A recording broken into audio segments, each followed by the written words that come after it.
Okay, I think we'll start. It's 2 o'clock.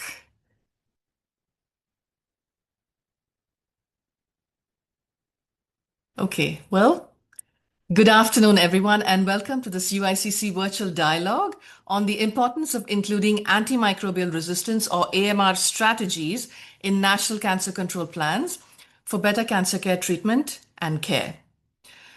I am Shalini Jaishekhar-Ziyud with UICC, and I will be your chair for this session. In 2022, an estimated 20 million new cases of cancer were reported worldwide, and this number is projected to rise sharply in the coming decades. And efforts to scale up cancer control will really fall short unless infections, particularly drug-resistant infections, are adequately addressed. Antimicrobials, such as antibiotics and antifungals, are indispensable for routine surgery and for enabling treatments like chemotherapy and radiotherapy. But the rapid spread of antimicrobial resistance, or AMR, is already compromising cancer treatment outcomes. And without urgent action, decades of progress in cancer treatment and care are at serious risk of being undermined. These two public health threats, AMR and cancer, are closely interconnected and require urgent action. And a critical first step is to include AMR mitigation strategies in national cancer control plans, or NCCPs. So the aim for this session is to highlight the negative impact of AMR on cancer outcomes and the need for action from all stakeholders at all levels, global and national. And one of the other aims of the session is to also emphasize the importance of embedding AMR in national cancer control plans to improve patient safety and treatment outcomes. First speaker is Diane Playhart. Diane is Director of Global Policy and Access, Antimicrobial Resistance at Waters Advanced Diagnostics, which was formerly BD Diagnostic Solutions. Diane drives global policy and advocacy efforts to improve diagnostics and antibiotic stewardship through global public health initiatives and leads efforts for the Antimicrobial Resistance Fighter Coalition. Diane will share insights from the findings of the Cancer and AMR Consortium studies on how AMR is adversely affecting cancer treatment outcomes, including new data on antifungals, which I'm also looking forward to hearing. So it's over to you, Diane. Excellent, thank you. And thank you for the invitation to be here today. And it's great to have this conversation around the importance of integrating AMR into our national action plans for cancer care, as well as improving our AMR action plans to recognize that there's vulnerable populations that we need to address. So I'll be covering some data on the impact of AMR to cancer patients, and I do believe, as part of the Cancer and AMR Consortium, data is critical for us to understand and document the issue, and we need to continue to see these data sets grow in many countries. Next slide. So AMR and sepsis have been well documented as a lethal combination. There are sustainable development goals around sepsis. There's inclusion of targets in national action plans for AMR. And these were started with really strong data sets. So we have data clearly showing the impact of AMR and the attributable deaths based on type or location of infection due to these resistant organisms. So lower respiratory infections saw the highest rates of deaths attributed to AMR, and sepsis being second. But as you can see there on the bar chart, that is really all types of infections where we're seeing these rates of resistance really be impactful. And when we start to think about smaller populations and specialized vulnerable patients, children under 5 are also at a very high risk due to AMR. And in fact, it's been clear that one of the biggest challenges of dealing with sepsis is knowing what organism is causing infection and what antibiotics to use. And AMR just compounds that and makes it even more complicated. And there is a Sustainable Development Goal target around bloodstream infections due to selected antimicrobial resistant organisms. And why I call that out is I think there is a question, is should we have additional targets specific to the impact of AMR to cancer patients, much like we have the broader ones around bloodstream infections? Next slide, Shalini.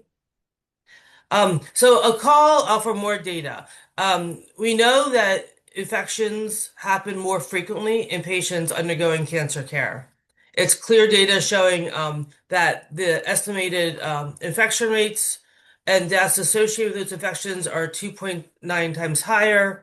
The associated mortality for hospitalized patients with sepsis in the ICU is 62% greater. And that many patients undergoing treatment for cancer are also receiving antibiotics due to an infection. However, there isn't clear data to show what the amount of resistance in those infections are.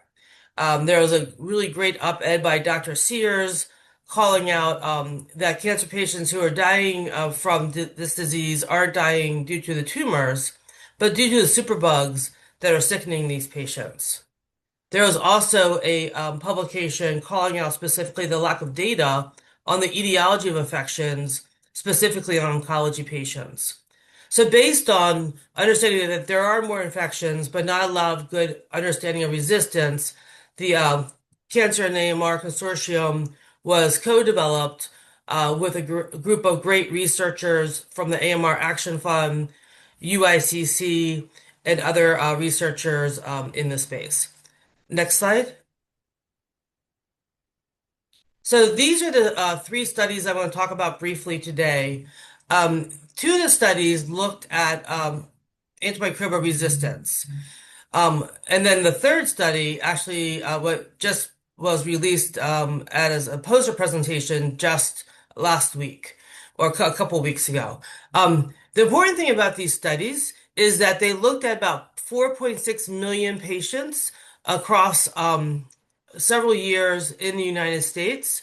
And in the outpatient setting, 1.6 million isolates were analyzed. We looked for gram-negative and gram-positive pathogens, as well as fungal pathogens. And then we looked broadly across all sources. And we really thought that was important because when we start to think about guidelines and treatment, understanding if there's some sources versus others that are being, you see higher rates of resistance, it's important to understand that. So next slide. So this is the data from the impact of AMR to patients that are hospitalized, meaning they're receiving all of their care as an inpatient. And inpatients saw 1.5 to two-fold higher rates of AMR versus non-cancer patients in our study.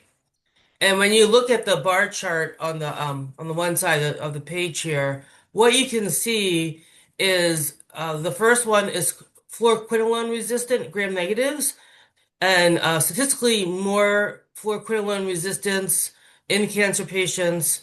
This is important as many times fluoroquinolones are being used as the first fever prophylactic treatment. So high rates of fluoroquinolone resistance.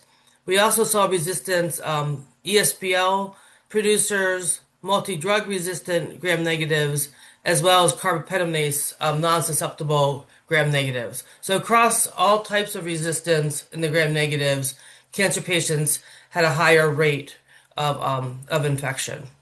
And then for VRE, vanc-resistant enterococci, this was also seen. And MRSA was not statistically different, but did show a slight increase in the cancer population.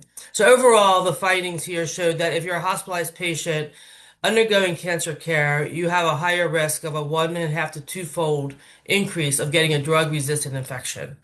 Next slide. And this data, I think, surprised us the most because this is in the outpatient setting where you expect to have a lower risk of getting a drug-resistant infection. However, what we saw was that for key pathogens, there was a 1.2 to 5-fold increase in getting a drug-resistant infection in the cancer patients versus the non-cancer patients. And as I noted, this was over 1.5 million isolates that we looked at. So this is a very large database that we analyzed. This data was published in Lancet, and it's a bit small, but you can see for all the different organism types, both gram-negative and the gram-positives, there's statistically more resistance seen across all pathogen types. If you hit this forward one more time, Did that work, Diane? you know what? No, because you change. Up there it goes. Now it changed. Sorry. Thank you. Okay. And here, no worries. And here you can see it across all of the different sources. So, the top area there is all sources, and then it's broken down by urine, by wound, by respiratory, by blood. And across the board, other than for meth-resistant Staph aureus in skin and wound infections, these were all more prevalent and seen in incidents in Mhm. cancer patients. This data is surprising, as you expect that there'd be less risk of getting a drug-resistant infection in the outpatient setting. Next slide. And this is the newest data just presented last week in London. And this was looking at the prevalence of fungal infections. And in the same data set of inpatients, we saw a twofold higher risk of cancer patients getting a fungal infection as compared to patients without cancer. And then a 3 to 7-fold increased risk of cancer patients having candidemia compared to non-cancer patients. Um, as I'm sure of you know on this phone, is that candidemia is associated with high rates of mortality, and these antifungal resistant isolates that we are seeing, like Candida auris and others, really are posing a challenge for treatment choices. If you look at the data on the chart, you can see the highest incident rates, upwards of 17-fold higher increase was seen in neurological samples and CSF samples. Um, you also see a high prevalence of Candida auris, a 5-fold higher incidence in cancer patients.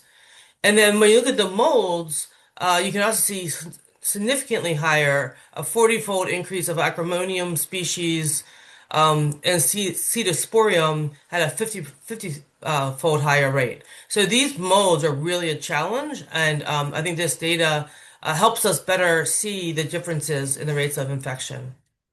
Next slide. And so this data, and I'm sure we'll talk about this a lot at the end, but really this data, needs to drive discussion and action. One of the critical things we need to do is enhance the infection prevention programs so patients have a less risk of getting in these infections, focused antibiotic and diagnostic stewardship, so using the right tests to understand what infection patients have, and then use the right antibiotics at the right time. And then we need to think about how does this data impact clinical practice? What policies do we need to drive further? And what additional research is needed? Thank you, and that was my last slide. Thank you. Thank you so much, Diane. And also thank you for taking us through the study results and showing the significant negative impact of AMR on hospitalized patients and also highlighting the new data on antifungals, right? I mean, rising antifungal resistance, and also more importantly, the call to action for more data to help policymakers. Thank you so much. So our second speaker is Catherine Urbaiz. Catherine is the executive director of the Health Diplomacy Alliance and a former diplomat from the Dominican Republic. Catherine is going to talk to us about bridging cancer care and AMR through the alignment of One Health, AMR, and NCD political commitments. It's over to you, Catherine. Thank you very much, Eileen, and thank you for the invitation for this timely event. If you can go to the next slides, please. So as you have heard, antimicrobial resistance and cancer are not separated emergencies. They converge on the same vulnerable populations in the same under-resourced system with devastating consequences. To imagine that, let's put ourselves in the shoes of small island development states, young adult.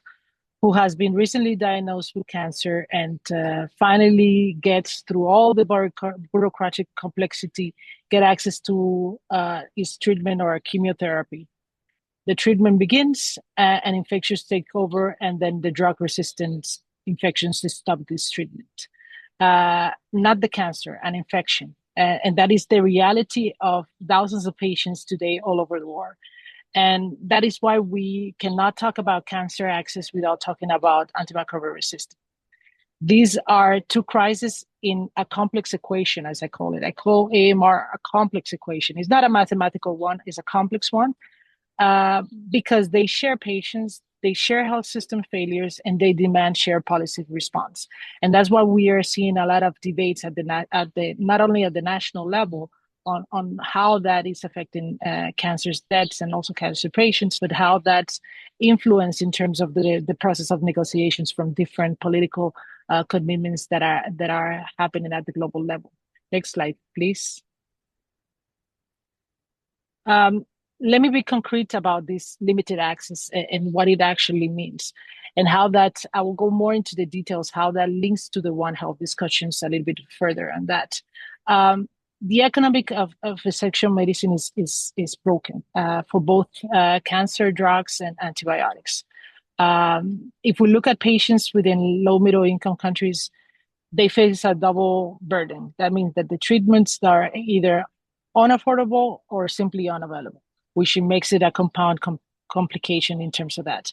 And we have to look at it if we look at from the One Health perspective, it's even more complex on how that is being overview and more complex if we look at the data that has been mentioned. And I will go more into the details about why data within the One Health approach and the linkage to cancer has to be given more political attention.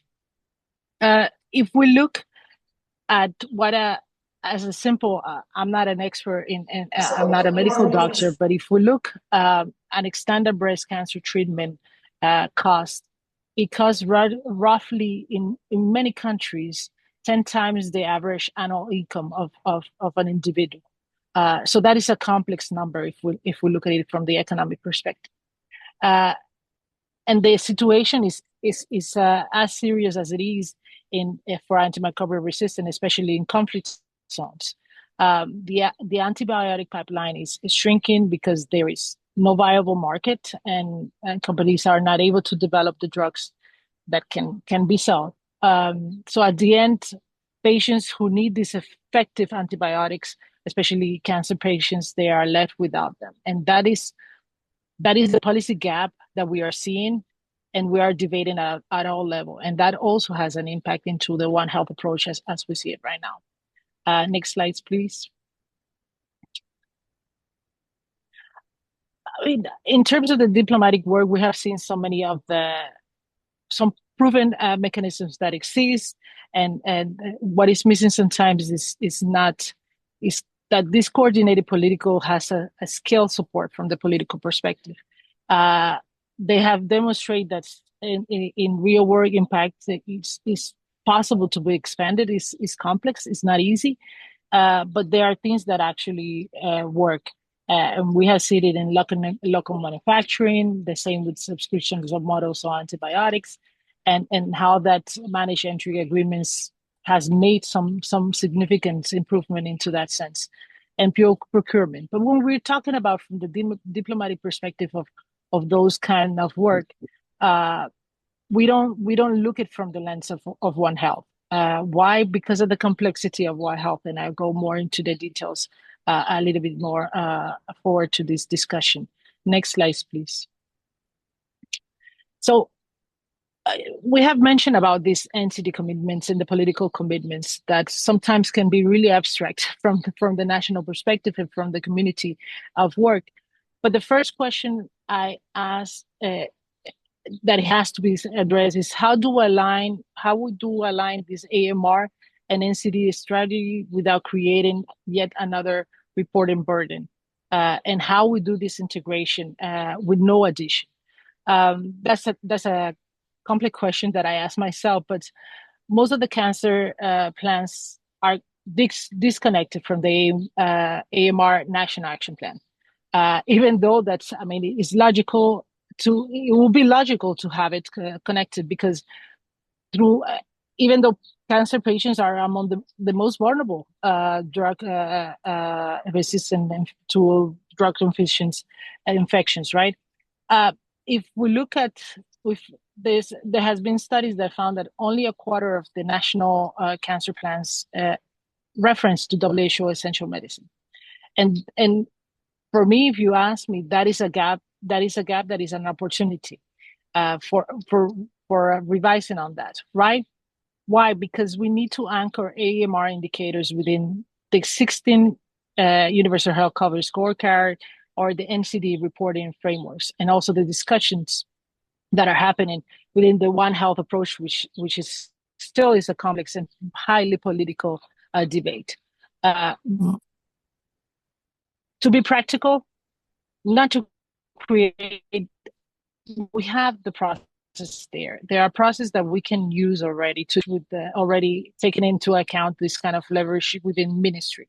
The 2025 last year UN political declaration on an NCD gives somehow a political mandate to really elevate. Is not ambitious enough, I will say, as we want it, but it gives a path in terms of what we could have in terms of what can exactly be done. And we can link that with the 2024 political declaration on AMR as well, where there has been a reference to the importance to cancer. Next slide, please. So if we look at diplomacy and data, in my experience, one of the hardest part to see is the intersectoral coordination is not convincing ministers that AMR matters, especially for cancer, but is giving them a mechanism, an easy way mechanism that does not require another ministry led or one ministry to lead and others to follow. Why saying that? There have been many models that have worked. Just 2 days ago, and I can go more into the details after with the discussions. 2 days ago is the One Health Summit in Lyon, where a pack on data sharing was presented. That's something significant. It's called the One Health Data Convergence Pact. There is no specific reference to it, but there is an opportunity to discuss and how to bring into the discussion this data that we are talking about. That is really important in terms of the work that is coming ahead. That's a first step, I will say, in terms of commitments in One Health data and how that could link to vulnerable populations, including cancer patients. But it's something to build up and to continue discussions in that sense. Next slide, please. And if we look from the global perspective, multi-sectoral coordinations that has somehow worked, I will say. We see it in many countries. Brazil had it when in other kind of process for tobacco control, where they had the ministerials aligned through intersectional coordination. That also happened with many countries in terms of these ministerial alignments on One Health right now, where cancer sometimes is not being discussed or not taken, is really having an approach in terms from zoonotic disease when we are talking about human health and One Health approach. Unfortunately, because of the complexity, not only for coordination, but also to implementations of surveillance and diagnostic. Some other process that has been applied, Cambodia did it through the AMR Multi-Partner Trust Fund. And something important to have in considerations that we might have a good design policy in place, but if they are not funding, neither political will to implement those plans, is going to be really difficult. And that happens with cancer control, that happens with antimicrobial resistant national action plans. They are well designed, but there is no political feasibility to implement them, neither the financial capacity to do so. Next slide. So in terms of what is next,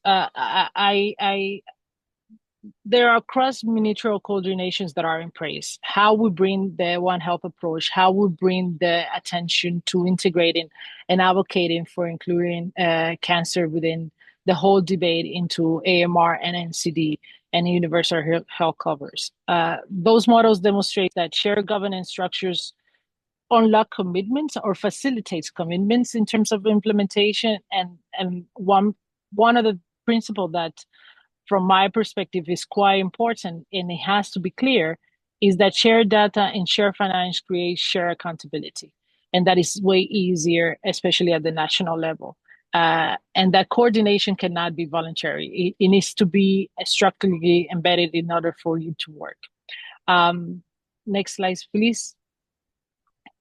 Oh, actually, just to finalize, we as the Health Diplomacy Alliance were able to document it that countries who have dedicated within foreign ministries dedicated health attaché, AMR envoys, or dedicated diplomats that will follow this process of negotiation will be able to consistently shape the final process of negotiations on those high-level declarations, but also to ensure that these are standards and these are needed and implemented in a case-by-case basis. Thank you.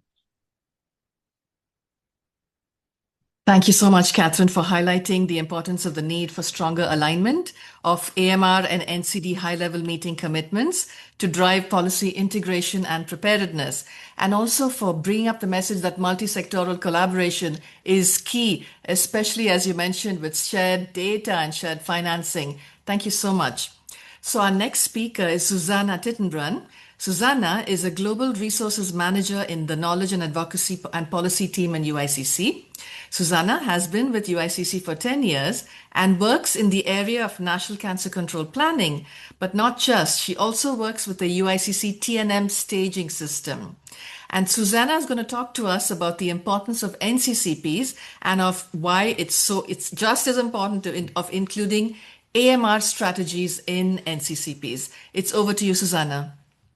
Good afternoon, everyone. Hello, and thank you, Shalini, for organizing this virtual dialogue that is bringing together these two global health challenges, so AMR and cancer, that are usually spoken about separately, but as we heard already, they shouldn't be.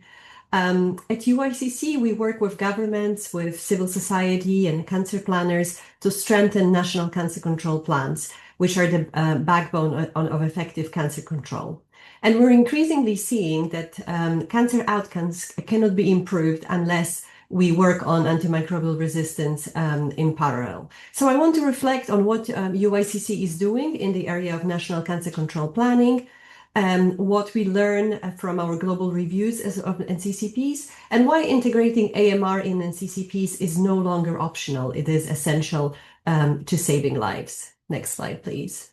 So just so that everyone is on the same page, a National Cancer Control Plan is a strategic health document to control cancer burden based on country's cancer burden, cancer risk factors, and the resources that are available in the country to implement it. Next one, please.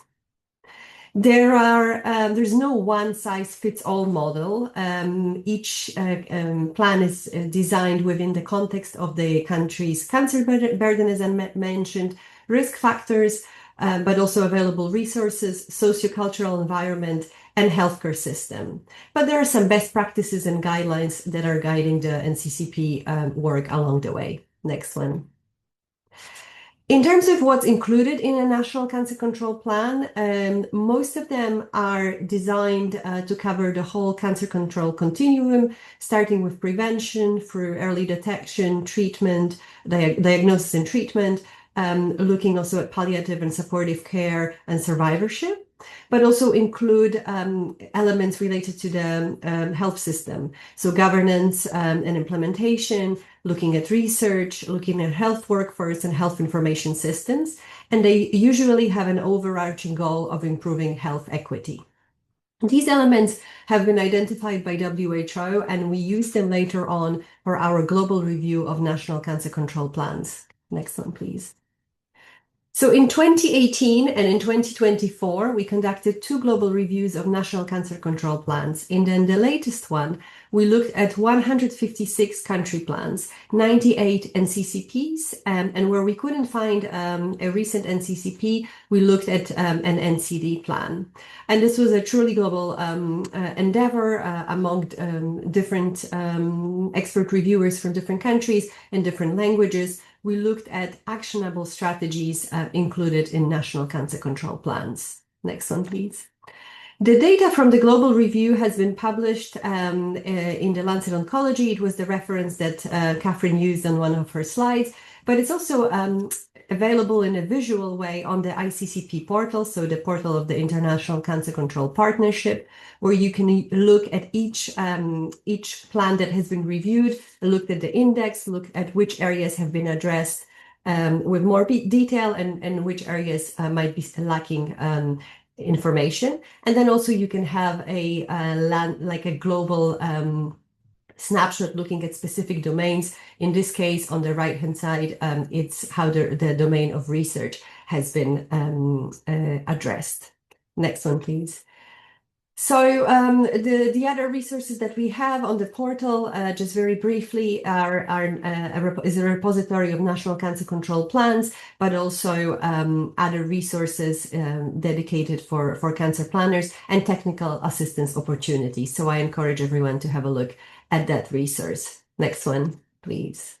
So when we talk about NCCPs, they are very tangible documents. And when we talk about AMR, it can feel abstract. Next one, please. So it's important to remember what it means in the context of cancer. And as we heard before, as many as 1 in 5 cancer patients undergoing treatments will need antibiotics. And infection is the second leading cause of death among cancer patients after the disease itself. And why is that? Cancer patients are uniquely vulnerable. Their immune systems are compromised by the disease, but also by the treatment. So next one, please. AMR is not theoretical. It is already changing the safety profile of treatments. 95 of oncologists surveyed in the UK in the 2020 study were worried about AMR and how it would affect cancer care outcomes in the future.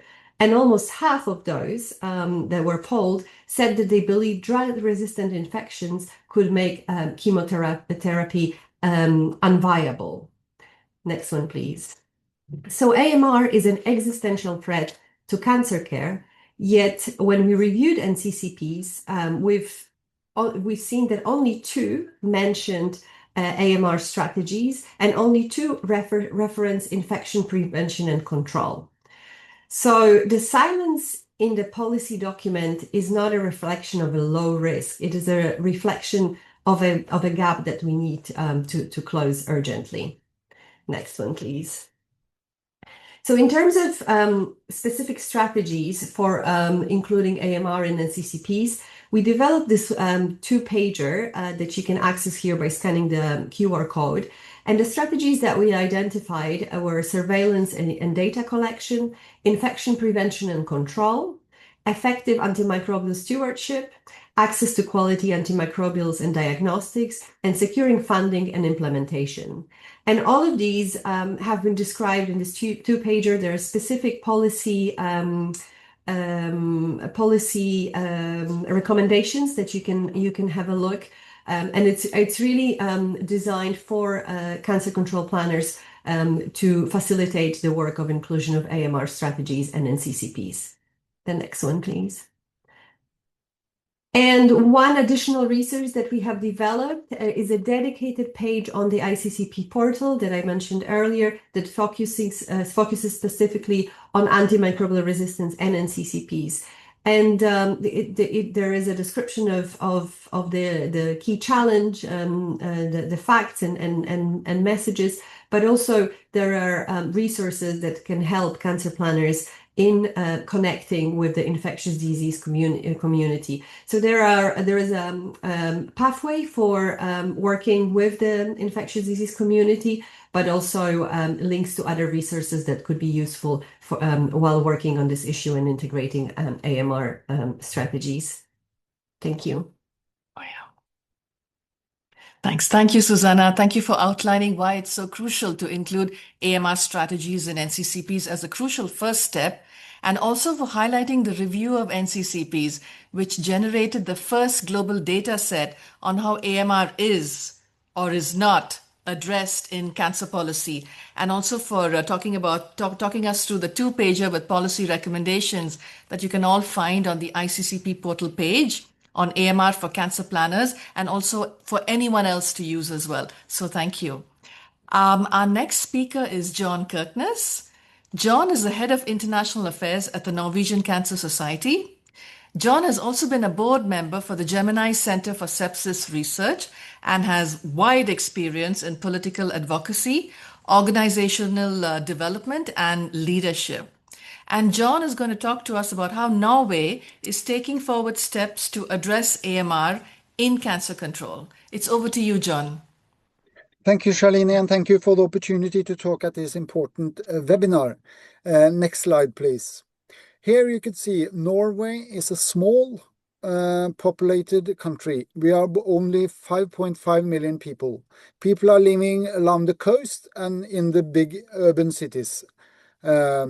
And you can see it's almost nearly 40,000 new cancer cases every year and almost 350,000 people living with cancer. And you see on the right side, you can see that Norway often is described as being a relative favorable position in AMR. That's due to long-standing antibiotic stewardship, robust infection prevention, and high trust in healthcare institutions. You can see that less people used antibiotics in 2025 than past years. Next slide, please.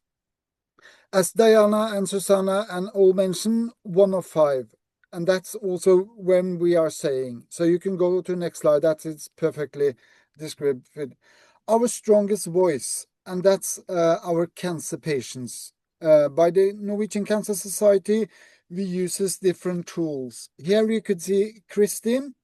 And Kristin had told a strong story, both in the Norwegian Parliament, in the UN, and at the World Cancer Congress, during World Health Assembly, at the EU meeting in Copenhagen, and so on. And when she was in New York, we posted a short story on our Facebook website and Instagram and LinkedIn, and got over 225,000 organic views and comments in one day. So it was not understood the link between AMR and cancer. We got a lot of questions.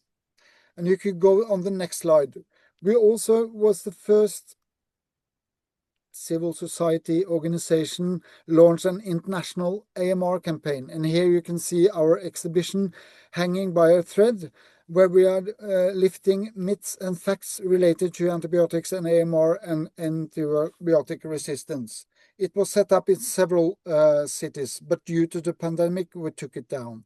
On the next slide, you can see that we are working on, this was the start for the One Health perspective, and we gather organizations in Norway, both from agriculture, from the environment, from the climate, patient organizations, and so on.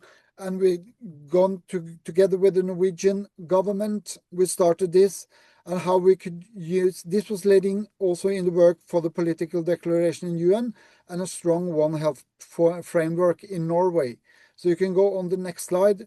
And now, as you may know, we have now formalized our new national One Health strategy. And here you can see 6 ministers who have signed this strategy, who is all about prevention, responsible use, access, surveillance, research, and of course the Norway's role in global AMR efforts. And there are different steps who are headed here. And the next slide this is the One Health, and this is our NCCP.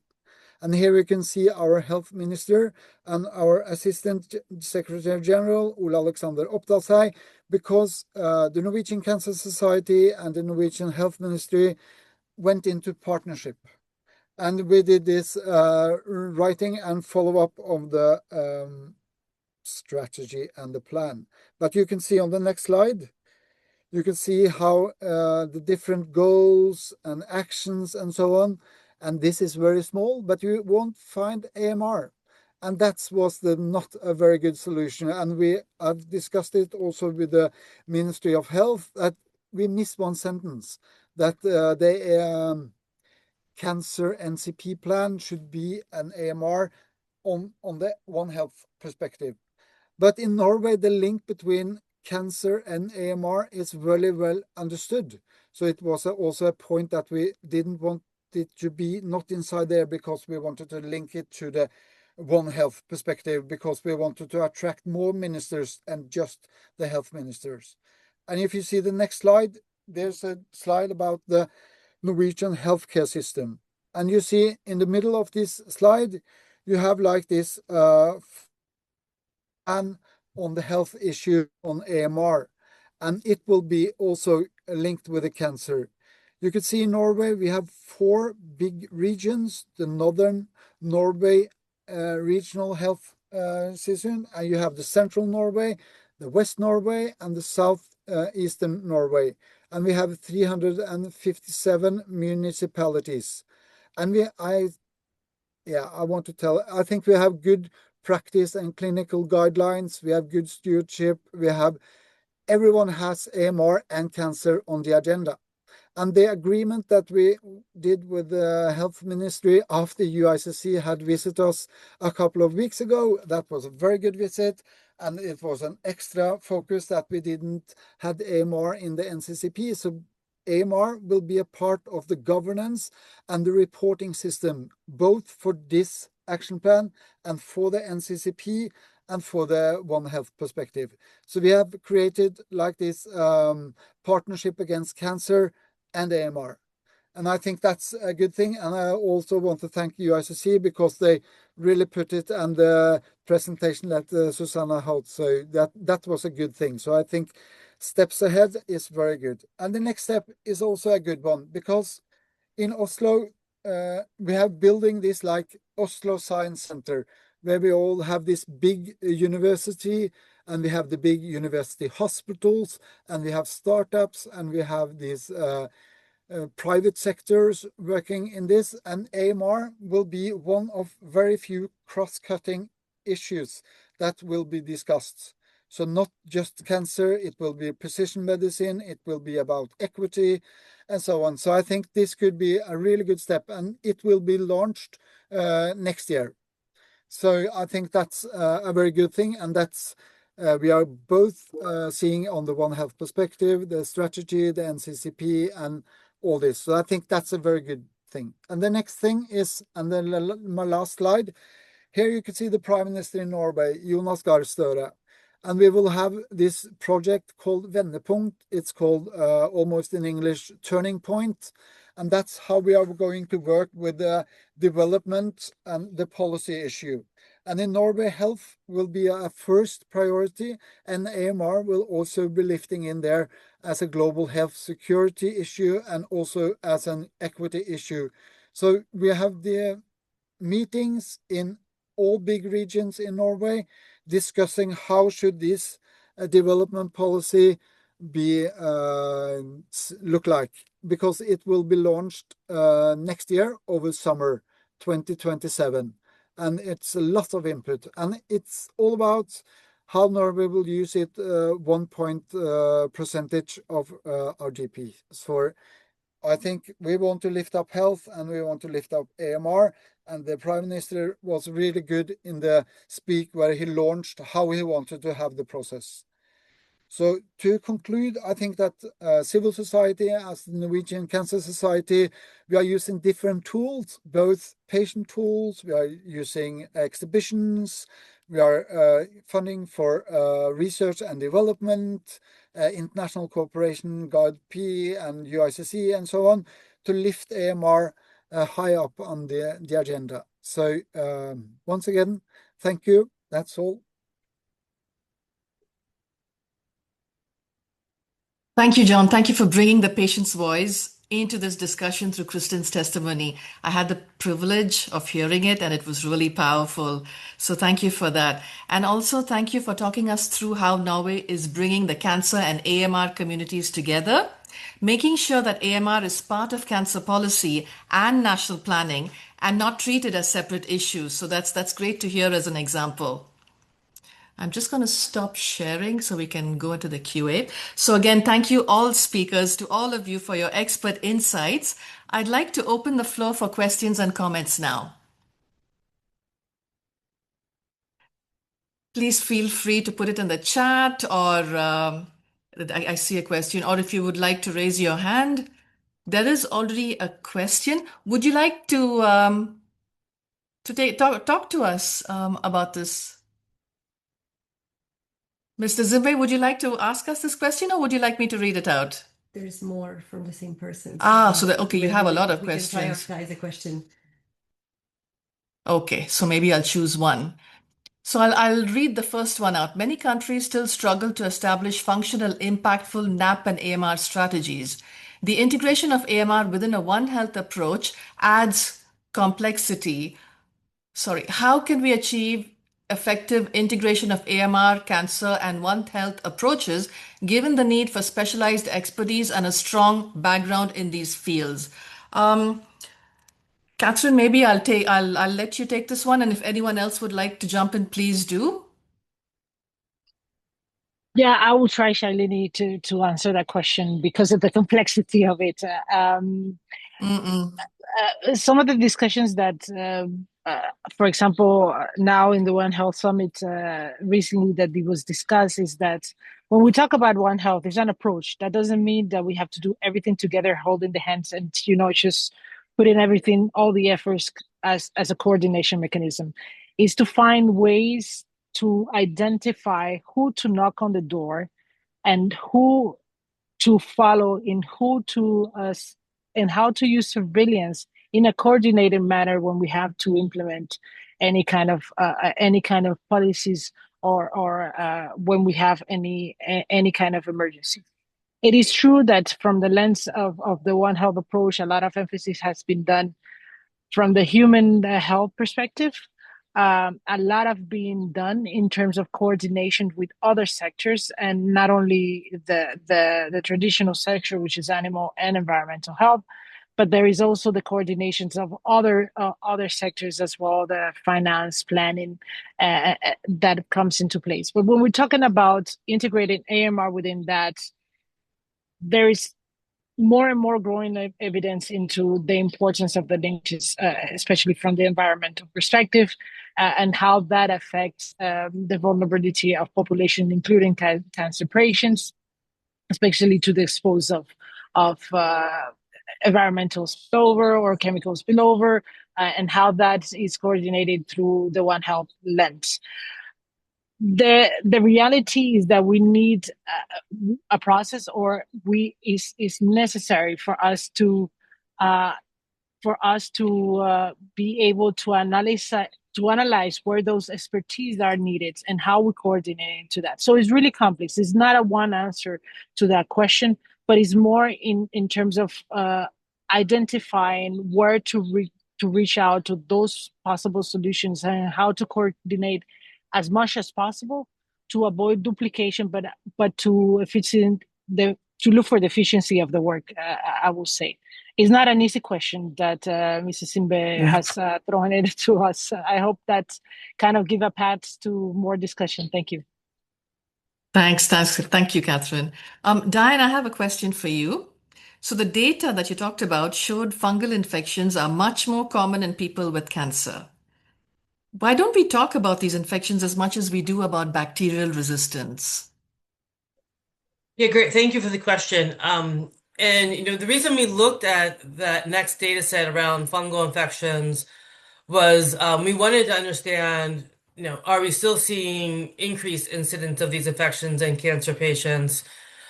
Data was clearly yes. And now I think it's applying some of the same methodologies that we need to apply for AMR as well. So how are we improving access to both diagnostics and therapeutics when we're bringing cancer care into a country? Because the level of diagnostic testing differs greatly country to country. And so when we think about fungal infections, and when we think about AMR, it's the capability, and lab capacity of a country to be able to detect those infections, and then have the right therapeutic agents available to treat those patients.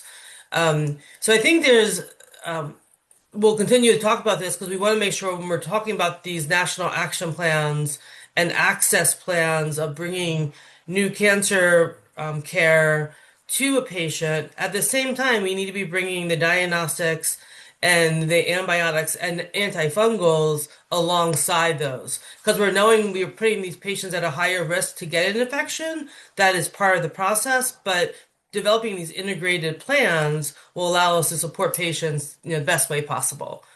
I know I was really struck by some of the conversation, comments with some of the other speakers, and this component of infection prevention and having the guidelines that UICC's put out are so critical. Because really, that infection prevention is the first step in reducing the risk. And sometimes it's easier than, not easier, but more effective than just bringing in lots of new diagnostic tools.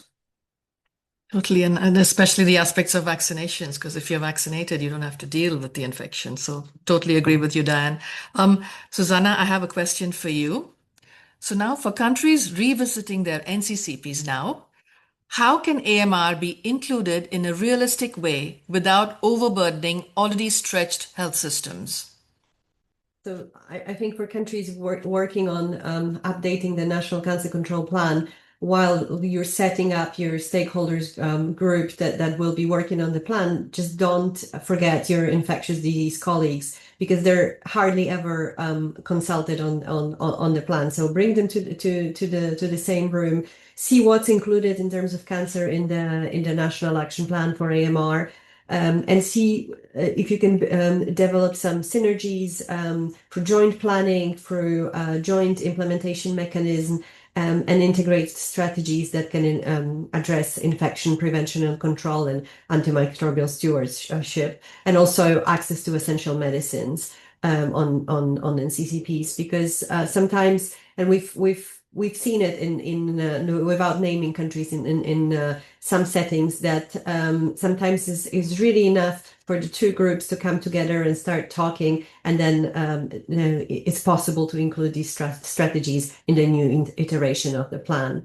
And sometimes the strategies exist, like in Norway, but there is no reference and they are not connected. So it really depends on a country on the country context. Thanks. Thank you. Thank you, Susanna. John, I have a question for you as well. You did refer to it, but I was wondering if you could elaborate because it's such an important component of ensuring that the two communities meet. What role do civil society organizations like the Norwegian Cancer Society play in keeping AMR a priority for cancer patients? I think we're like a bridge between those two, and I think we have this in the parliament, and we have our own science center at our office, and there's very easy for politicians, for citizens, for researchers, different groups to meet. And then we have used different tools like this exhibition, like this. We have used also like influencers who have written articles in newspapers, and we have the biggest TV in Norway, NRK, have an own part about cancer AMR for the public. So we have done a great job for awareness. And people in Norway, like politicians also, wants to connect with the Norwegian Cancer Society and the Norwegian, like the cancer community, because it's very important for all the people. As I see, it's all about 40,000, but it's over 100 Norwegians every day getting cancers, and they have brothers and sisters and so on. Because AMR, we don't do it actually just for cancer patients, because there are other groups as well, but it's easy for us to give AMR a face, and that's how we thought in 2017. And I think to the question about the One Health perspective, yes, it's very complicated, but I also think that we need to expand, like say the AMR family. It's not just the same people meeting different places in the world. We have to broaden it out, and then we have to use maybe some tools to really get people, because it was described as a silent pandemic. We want to have more sense of urgency. And that was our message before the high-level meeting in the UN and so on. So how could we attract more people and more, and then also the politicians are very keen to know more about it. So yeah, that's a short answer. Thank you. Thank you so much, John. We have time for one more question. Would anyone like to ask a question or have a comment or their experiences at the national level? Okay, there's one for Diane from Rachel. Rachel was surprised to see that outpatients appeared to have a higher risk, Diane. So how do you interpret these findings? Yeah, thank you for the question. And that was surprising findings. And talking to the clinicians, so on our working group, we have both infectious disease doctors as well as oncologists. So it's great to bring, those minds together to look at this sort of data. And the conversations around the outpatients really led to many times patients undergoing cancer care have been an inpatient at some point during their cancer care journey. So they are being exposed to those organisms while in the hospital system. So potentially could have higher colonization rates.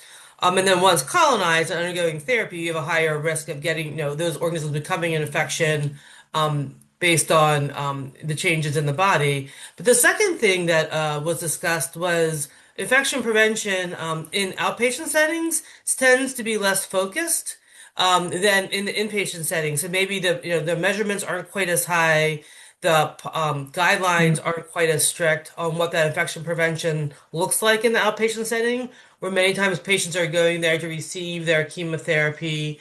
Um, so I think that it's really, going back to the broader conversation, is we need the data to understand where the issues are, and then we need to take that data to inform the policy. And then, John's good point is bringing the conversation to a broader level, in hearing from the patients directly, and in their challenges and their journeys helps, I think, the policymakers better understand this bigger issue of how AMR and cancer are tied together. Um, and when we're doing the access, bringing all the different tools needed for that patient during that cancer journey, for both the cancer care as well as the potential risks of infections along the way. But I'll be glad to Thank you. send a link to everyone of the paper so they can actually read the paper as well. Sure. Yes, Diane. We'll be happy to send it. Yeah. Thank you, Diane. So AMR is not a distant threat, as you've just heard. It is present and growing crisis that directly undermines our ability to deliver safe and effective cancer treatment and care.